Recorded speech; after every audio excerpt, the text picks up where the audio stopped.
Hello everyone and welcome back to JTV, the #1 news station in Jinzhou. I'm your host, Be Natural, and today we'll be going over some updates on Jinhsi and Changli's kits and weapons, as well as the new dev message which gives us a preview of some features coming with the 1.1 update. Is Changli's weapon getting buffed? Will we be getting more tuners?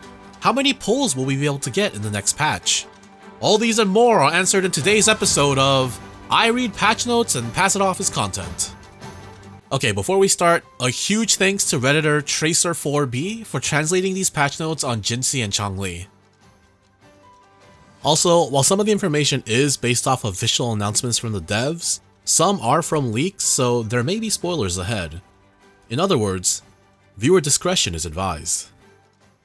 Starting with Jinhsi, we have some huge buffs to the character and some changes to her weapon. They've now converted the basic attacks in her incarnation state to be skill damage, which is a nice boost to her overall damage output, since she's primarily a skill damage stacker. Her max incandescent stacks, the ones that are consumed when she uses her final skill, has increased from 40 to 50.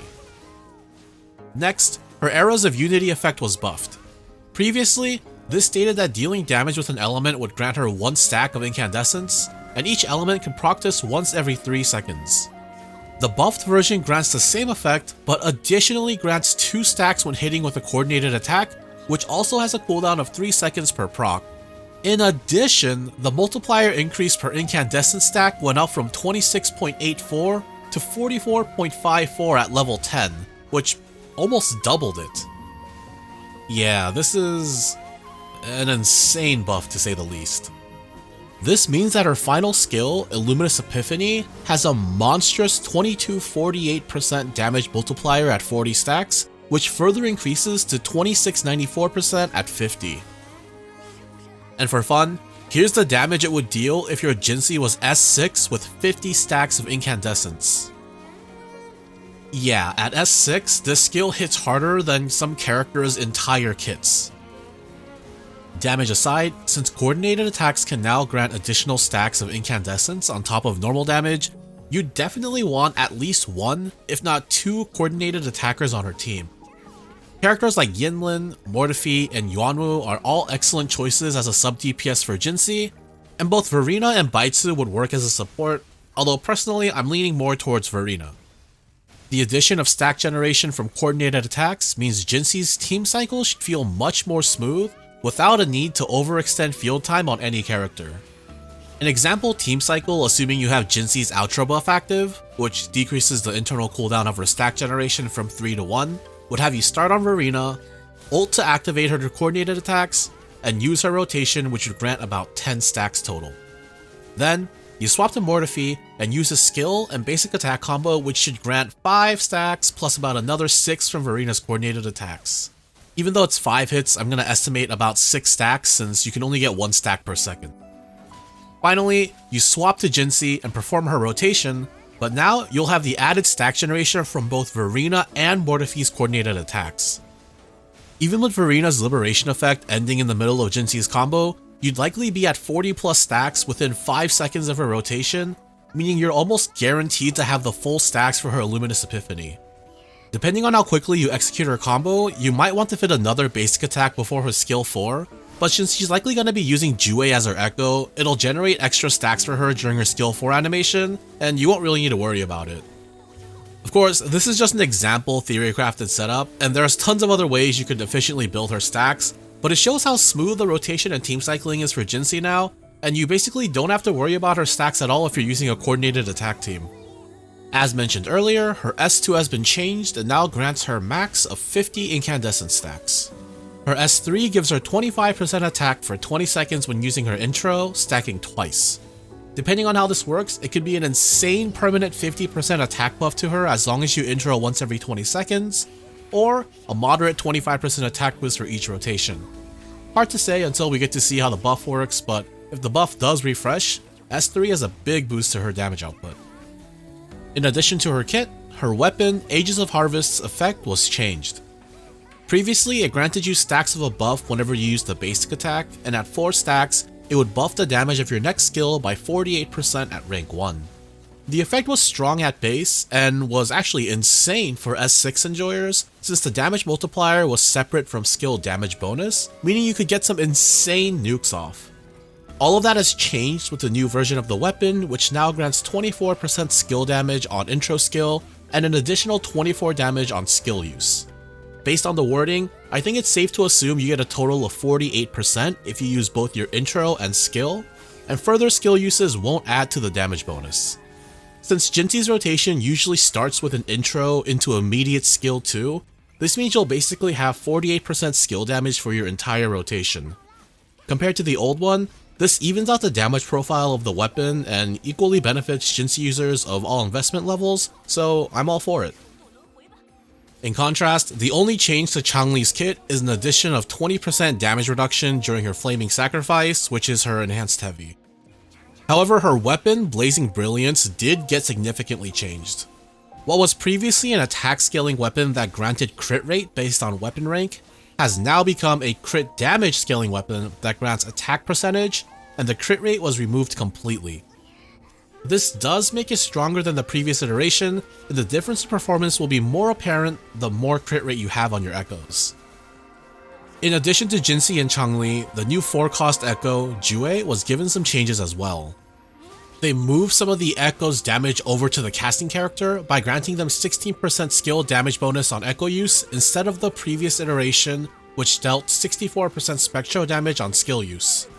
They've also removed the damage over time stacking element and instead made it a flat 15-second duration dot. It's hard to say for sure, but I think this is likely a nerf to Jue's overall damage contribution when comparing the two versions, but was likely necessary to bring it more in line with the other current 4-cost actives because it was way too strong before.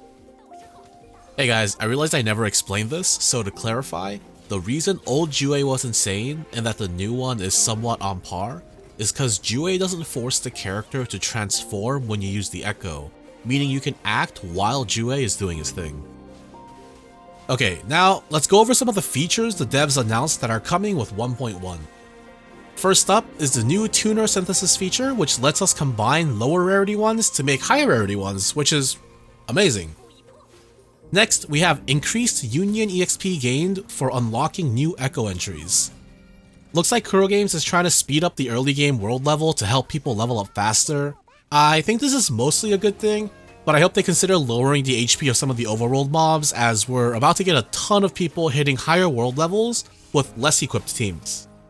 However, they did add a Tacit Fields event which could help ease people in, so I hope everyone takes advantage of it and has a smooth transition. In addition, they're retroactively granting the extra EXP you would have gained and sending it via mail, so lots of extra Union EXP to come for everyone. The Activity Point Echo reward, the one you get alongside other rewards for completing your 100 points of activity in the guidebook, will be changed to only grant 3 to 4 cost echoes. Personally, I think making it only 3 costs would have been amazing, but this is a nice update to lower the pool of echoes you can get from your reward.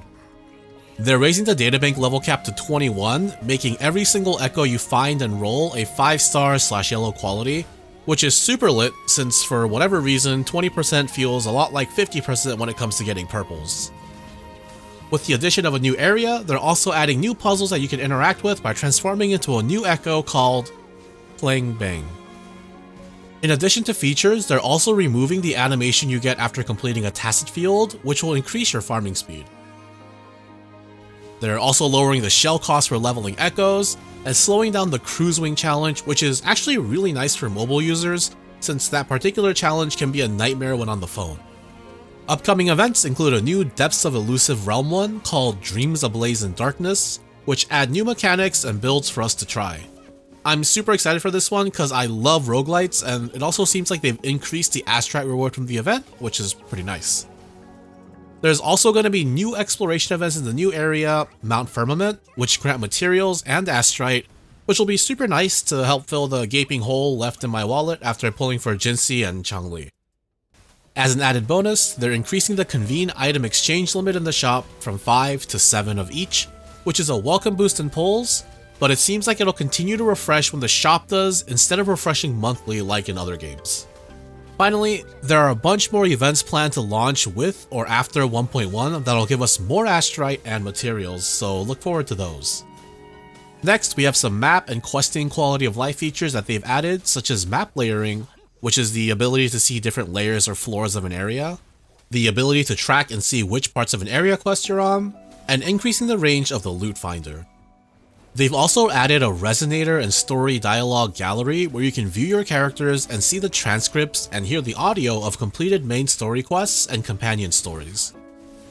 Speaking of which, they're lowering the level requirements of various main story quests to help players level up quickly with the Union EXP rewards that you get from them.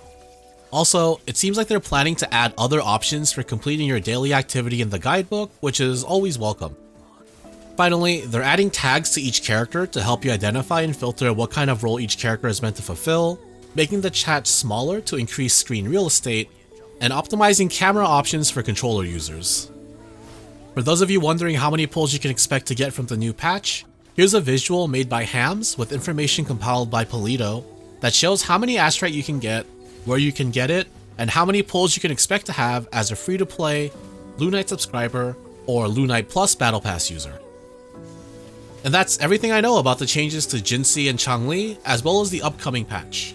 It seems like Kuro Games is actively listening to the community and trying to make changes to make the game feel better to play, which is a huge green light for me, and based on what others have told me, seems to be in line with how they operated in PGR.